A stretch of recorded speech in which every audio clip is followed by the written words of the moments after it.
இயேசு கிறிஸ்துவிடமிருந்தும் பிதாவாகிய கடவுளிடமிருந்தும் கிருபையும் சமாதானமும் உங்கள் ஒவ்வொருவருக்கும் உண்டாவதாக. ஆமென். கிறிஸ்துவுக்குள் பிரியமானவர்களே, ஒரு சிறிய இடைவெளிக்கு பிறகு நான் மீண்டும் உங்களை சந்திக்கிறேன்.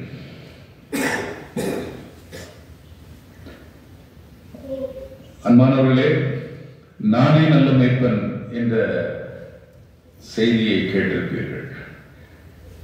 நானே திராட்சை செடி,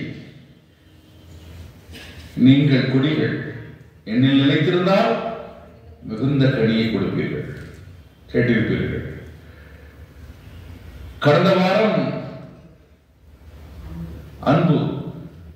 அன்போட சிறந்த நண்பர், what your friend we have in Jesus பாட்டு பாடுறோம் இல்லையா? இயேசுவான நண்பன் யாரு? நான் நிஜமான நீங்கள் தொழிலாளிங்கிற மாதிரிலாம் இல்ல, நீங்கள் என் நண்பர்.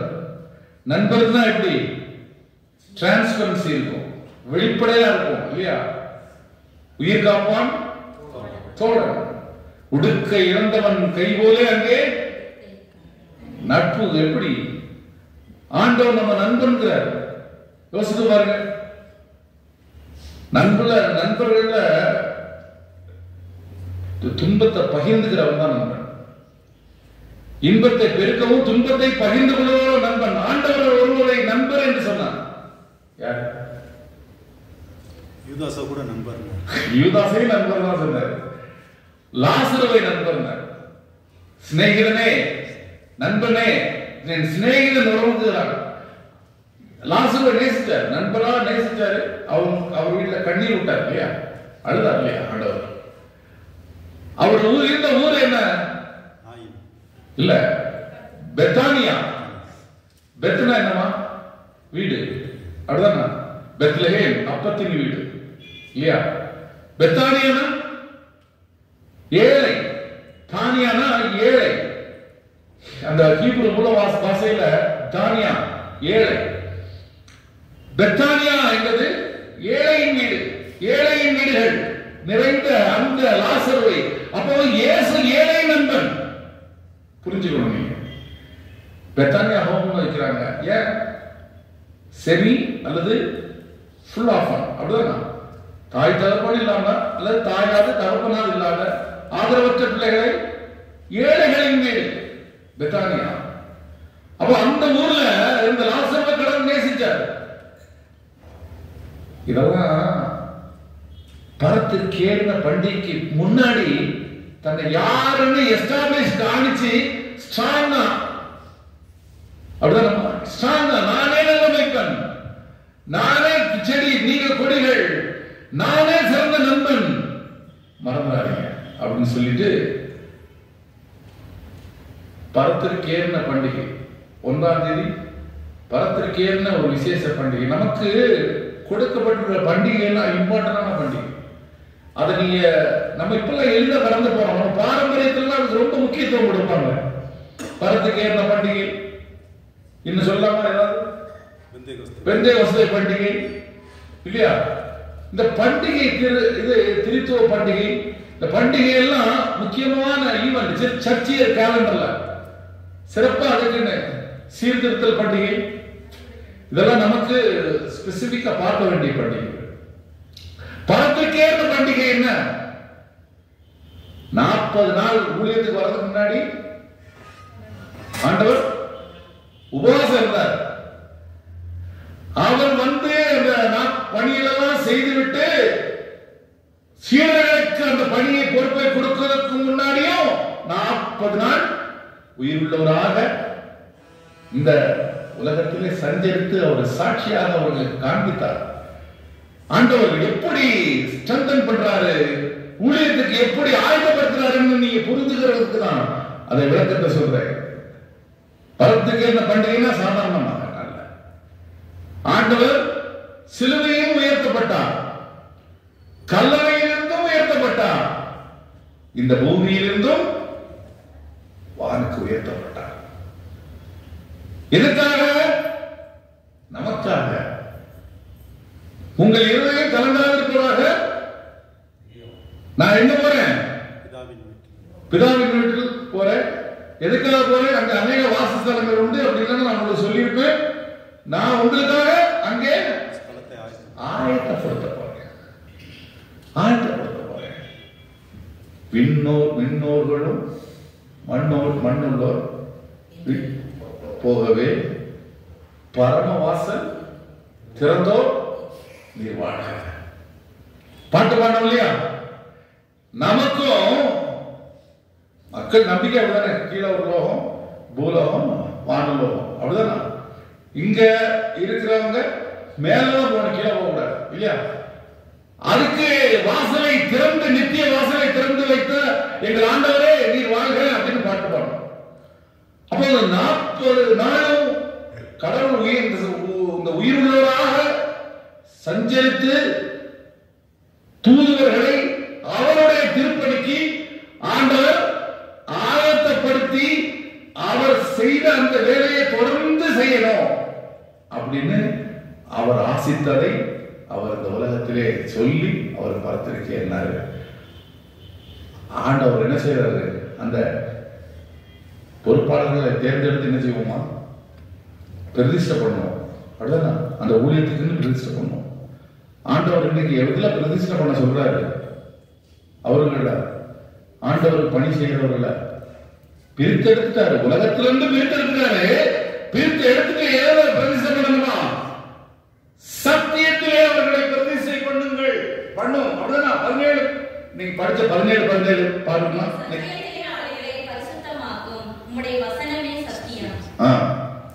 இங்கே எங்களுக்கு இந்த மொழிபெயர்ப்புல சொல்லப்பட்டிருக்கிறது, உலகத்திற்குரியவர்கள் அல்ல, சத்தியத்திலே அவர்களை பிரதிஷ்டை செய்யும் வார்த்தையே சத்தியம். அப்படிதான் இந்த மொழிபெயர்ப்புல சொல்லப்பட்டிருக்கு. அப்போ கடவுள் பிரித்தெடுக்கிறார், உலகத்திலிருந்து பிரித்தெடுக்கிறார் இல்லையா? கடவுள் முதல்ல இஸ்ரவேல் ஜனங்களே உலகத்திலிருந்து பிரித்தெடுத்தார். நோவாவை பிரித்தெடுத்தார். விசுவாசிகளின் தகப்பனாக ஆபிரகாமை பிரித்தெடுத்தார். ஒரு பர்பஸ், ஒரு நோக்கம் இல்லைங்களா? இப்போ சீசன் என்ன சீசன்? Election season. அப்படிதான். இப்போ பார்லிமெண்ட் எலெக்ஷன் நடந்துச்சு. அடுத்த சட்டசபை வரும். நம்ம சபைகளில் தேர்தல். நம்ம சபையிலே தேர்தல். யாரெல்லாம் போட்டியிடணும்? தலைவர் பொறுப்புக்கு யாரு, செக்ரட்டரி பொறுப்பு, பொருளாளர் பொறுப்புக்கு யாரு? ஒரே ஆளே இருக்கக்கூடாது. ஒவ்வொரு சபைகள்ல நமக்கு இந்த ஆளே இல்லை, அது வேற விஷயம். ஆனா இருக்கிற சபைகளில் ஒருத்தங்களே இருந்துட்டு அந்த பொறுப்புல இருக்கக்கூடாது. மற்றவங்களுக்கு அந்த பொறுப்புல வரணும். சபையில வளர்ச்சி, முன்னேற்றம் எல்லாம் வரணும் என்று ஒரு புதிய உத்வேகத்தோடு சபைகள் வளர வேண்டும் என்பதற்காக சில பொறுப்புகளை கொடுத்திருக்கிறாங்க. ஆனா இந்த பொறுப்புகள் எதற்காக? நேற்று கவுன்சிலிங் போதகர்கள் 5 வருஷத்துக்கு ஒரு இடத்துல இருக்கக்கூடாது, அதுக்கு மாற்றம் வேணும். 3 வருஷம் குறைந்தபட்சம் இருக்கணும், அதை கூட அங்கீகரிக்கலாம் அப்படின்னு ஒரு நமக்கு கவுன்சிலிங் ஏற்பாடு செய்யப்பட்டு ஜட்ஜி வந்ததுக்கு அப்புறம் தான். அதுக்கு முன்னாடி 40 வருஷம் இருந்தும் சபையை நல்லாக்கினவங்களும் உண்டு, நல்லாக்கினவங்களும் உண்டு. அப்படின்னா இங்க நம்ம உள்ளங்கையிலே நெல்லிக்கடி போன உதாரணம் இருக்கு. இங்கேயா இல்ல, நம்ம சபையிலே. பிரியமானவர்களே, இது தவறு. 5 வருஷம் புதவர் இருக்கணும், அப்புறம் மாறணும், அடுத்த புதவர். இது நம்ம ஜட்ஜி வந்து புதுசா இந்த சட்டம் எல்லாத்தையும் சீரமைத்து அதை ஒழுங்குபடுத்திருக்காங்க. நேற்றைய தினம் கவுன்சிலிங் நம்ம கங்காடை இளைய கல்லூரியில் என்ன நடந்தது தெரியுமா? பெரிய தகராறே நடந்துச்சு. நடக்கக்கூடாத கசப்பான அனுபவம் நடந்துருச்சு. ஏன்? இந்த பாஸ்டர் தான் வேணும், அந்த இவர் தான் வேணும், நாங்க அவர் தான் கூப்பிடுறோம், அவர் தான் வேணும். நிர்வாகம் என்ன சொல்றாங்க? அப்படி கிடையாது, நாங்க அனுப்புவவங்களை ஏற்றுக்கோங்க. இதுல ஒண்ணுமே இல்லை. அண்டர்ஸ்டாண்டிங், புரிந்து கொள்வது இருந்தா ஒரு பிரச்சனையும் இல்லை. அப்படிதானா? ஞானம், அப்படிதான? கடவுளுக்கு பயப்படுற ஞானம். ஞானம் என்னன்னா அண்டர்ஸ்டாண்டிங், புரிந்து கொள்வது ஞானத்தினுடைய விளக்கம். அது இல்லாதனால நிறைய விஷயங்கள் பிரச்சனைகள் வருது. பிரியமானவர்களே, இங்கே அவர்களை சத்தியத்திலே பிரதிஷ்டை பண்ணும் ஆண்டவரே. பிரித்தெடுத்திருக்கிறேன் ஒரு நோக்கத்திற்காக. ஆண்டவரே ஒரு நோக்கத்திற்காக பிரித்தெடுத்திருக்கிறேன். சத்தியத்திலே பிரதிஷ்டை செய்யும். ஒரு வார்த்தையே சத்தியம். அங்க பாத்தீங்கன்னா தேர்ந்தெடுக்கிறாங்க. எதுக்கு? ஒரு ஆள் வேணும். அப்படிதானே அப்போஸ்தலர் நடவடிக்கைகள்ல தேர்ந்தெடுக்கிறாங்க. எதுக்கு தேர்ந்தெடுக்கிறாங்க? 12 பேர் வேணுங்கிறதுக்காக. ஆண்டவர் 12 பேர் வச்சாரு. ஒருத்தர் போயாச்சு. ஒரு ஆளை தேர்ந்தெடுக்கணும். தேர்ந்தெடுக்கிறாங்க. எதுக்கு தேர்ந்தெடுக்கிறாங்க? யூதாசுக்கு பதிலாமா? அது பதிலா எதுக்கு? ஊழியம் செய்ய கிடையாது. நீங்க சில விஷயங்கள வசனத்தை நல்லா புரிஞ்சு தெரிஞ்சுக்கிட்டீங்கன்னா அது உங்களுக்கு எப்பவுமே நடக்காது. ஏன் மத்திய தேர்ந்தெடுக்கப்பட்டா அது 12 பேர் வேணும். கடவுள் ஒன்னு மைனஸ் ஆயிட்டு அதனால பிளஸ் அதுக்காக தேர்ந்தெடுத்தார். எது தேர்ந்தெடுத்தார்? ஊழியம் செய்ய தேர்ந்தெடுத்தார். அப்படி எல்லாம் கிடையாது. அதற்கு முந்தின வசனமே சொல்லுது. எப்படி ஆண்டவர் ஊழியத்தை ஆரம்பிச்ச நாள்ல இருந்து அப்படின்னா யோவான் ஞானஸ்நானம் கொடுத்த நாளில் முதல் இருக்கமா? அவர் நம்மிடத்தில் யோவான் ஞானஸ்நானம் கொடுத்த நாள் முதல் கொண்டு கர்த்தராகிய இயேசுவானவர் நம்மிடத்திலிருந்து உயர எடுத்துக்கொள்ளப்பட்ட நாள் வரைக்கும் அவர் நம்மிடத்தில் சஞ்சரித்த காலங்கள் எல்லாம் எங்களுடனே கூட இருந்த மனுஷனில் ஒருவர் அவர் உயிரோடு எழுந்ததை குறித்து எங்களுடனே கூட சாட்சியாக ஏற்படுத்தப்பட வேண்டும் என்று. பாத்தீங்கன்னா நோக்கம் என்னது? சாட்சி, bear witness. அந்த நோக்கத்திற்காக. அது நாட் சிம்பிளி விட்னஸ். அது வந்து சாதாரண விட்னஸ்க்காக இல்ல. எங்க ஆண்டவர் ஊழியத்தை ஆரம்பிச்சாரோ அப்ப இருந்து பரத்திற்கு எடுத்துக்கொள்ளப்பட்ட நாள் வரைக்கும் எங்களோடு சஞ்சரித்து அந்த அனுபவங்களை எல்லாம் உணர்ந்து புரிந்து அன்றாட வாழ்க்கையில ஏற்றுக்கொண்ட ஒருவர் சாட்சியாக இருக்கணும். ஆல்டர்னேட் அல்ல. அவன் இல்லைன்னா இவன் அவன் இல்ல. பாரம்பரியமா லுத்தரன் விசுவாசம்னா என்ன, லுத்தரன் கோட்பாடுனா என்ன, லுத்தரன் நடைமுறைனா என்ன, இதெல்லாம் தெரிஞ்ச ஒருத்தர் வேணும் அப்படிங்கிறாங்கன்னா அதுக்கு நோக்கம் இருக்கு, உள்நோக்கம் இருக்கு. அங்க கடவுள் சீடர்களாக தேர்ந்தெடுப்பதற்கு அவர் ஒரு நோக்கத்தை வைத்திருந்தார்கள். கடவுள் தேர்ந்தெடுப்பதே ஒரு நோக்கத்தான், ஒரு நோக்கம், பர்பஸ். அப்போஸ்தலர்ஸ்னாலே ஒரு பர்பஸ் தான், ஒரு நோக்கத்திற்காக அவர் தேர்ந்தெடுக்கிறார். இந்த அதிகாரம் கடவுள் பொறுப்பெல்லாம் கொடுக்கிறது எதுக்கு நினைக்கிறாங்க? நாட்டாம பண்றதுக்கு நினைக்கிறாங்க. நிறைய இடத்துல என்ன செய்யறாங்க? பொறுப்பு நாட்டாம பண்றதுக்கு நினைக்கிறாங்க. அதுக்கு இல்ல, சர்வீஸ் பண்றதுக்கு, கடவுளுடைய ஊழியத்தை செய்வதற்கு, ஆண்டவருடைய திருப்பணியை செய்வதற்கு. உலகத்திற்குரியவர்கள் அல்ல, உலகத்திற்குரிய பொறுப்பு அல்ல. இத கேட்டாங்க, ஆண்டவரே ராஜ்யத்தை இக்காலத்திலா தருவீங்க? அவங்க எதிர்பார்ப்பு எல்லாம் உலக பிரகாரமான ராஜ்யத்தை தந்து அதிகாரத்தை கடவுள் கொடுப்பாரு அப்படின்னு நினைச்சிட்டு இருந்தாங்க. அவர் தருகிற ராஜ்யம் சிம்மாசனமே இதயத்திலே சார்ந்தது. அது வேற, கடவுள் வேற, சொல்ற அர்த்தமே வேற. பிரியமானவர்களே, இந்த பொறுப்புகளை பெற்றுக்கொண்டு அதிகாரம் பண்ணுகின்ற வேலை அல்ல கடவுள் கொடுக்கிற அந்த பொறுப்பின் ரகசியம். சேவை செய்வதற்கு, பணிவிடை செய்வதற்கு, ஆண்டவருடைய நாமத்தை மகிமைப்படுத்துவதற்கு, சாட்சியாக வாழ்வதற்கு, சத்தியத்திலே அவர்களை பிரதிஷ்டை செய்யும் என்று இங்கே ஆண்டவர் வாய் மலர்ந்து பேசுகிறார். சத்தியம்னா என்ன? அவர் வார்த்தையே சத்தியம் இல்லையா? சத்தியத்தை குறித்து சாட்சி கொடுக்க வந்தேன் அப்படின்னா சத்தியம் உங்களை விடுதலையாக்கும். ஆண்டவர் வார்த்தை உங்களை விடுதலையாக்கும். சத்தியத்தை அவர்களை பிரதிஷ்டை செய்யும். இன்னைக்கும் சர்வீஸ் முடிஞ்சோடனே நம்ம ஆபீஸ் பேரஸ் பிரதிஷ்டை கேட்போம் இல்லைங்களா? எதற்காக? சர்வீஸ் பண்றதுக்காக, ஆண்டவருக்கு சர்வீஸ் பண்றதுக்காக, திருப்பணியோட வேலை செய்வதற்காக. சபையில இந்த எலெக்ஷன்லாம் நடக்குது. யாரும் அந்த பொறுப்பு, எப்படிப்பட்ட பொறுப்பு, கடவுளுக்கு சேவை செய்யற பொறுப்பு, எவ்வளவு கண்ணியமான பொறுப்பு, அப்படியெல்லாம் எண்ணமே இல்லை.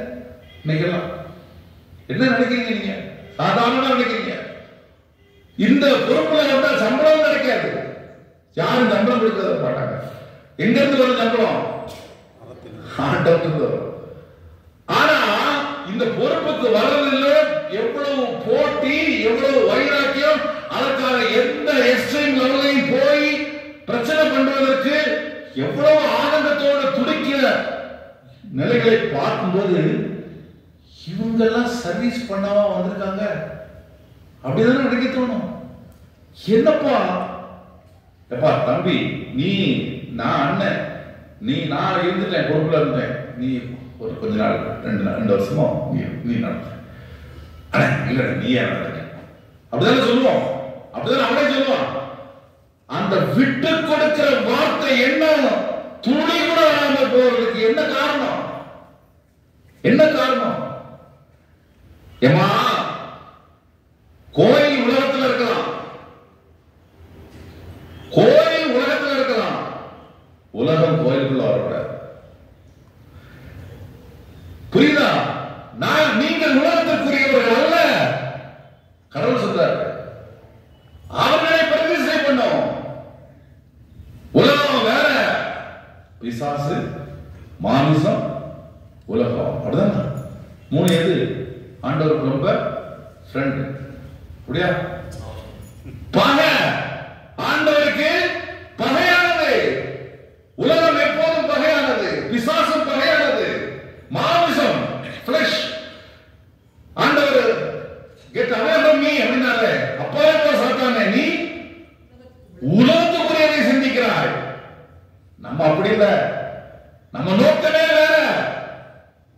ஆண்டவருடைய சித்தத்தை தெரிந்து கொள்ள முடியாத மக்களாக இருக்கும் பொழுது எல்லாம் சாட்சியா சொல்லிட்டு, கிளி பிள்ளைக்கு சொல்ற மாதிரி சொல்லுவோம்ல, கிளி பிள்ளைக்கு சொல்ற மாதிரி சொல்லிட்டு போனாலும் மண்டையில் ஏறலையே. அப்படிதானே கடவுள் கொடுத்துட்டு போனாரு சாட்சியா. ஒவ்வொரு வார்த்தையை, ஒவ்வொரு உதாரணத்தை சொல்லி எடுத்து பரத்திற்கு ஏறுவதற்கு முன்னால் அவர்களை பண்படுத்தி செல்ல வேண்டும் என்பதற்கு ஆண்டவர் வாஞ்சித்தார். நித்திய ஜீவன் நிருப வாக்கியத்தில் வதனமா இருக்கு. நித்திய ஜீவன் உண்டு.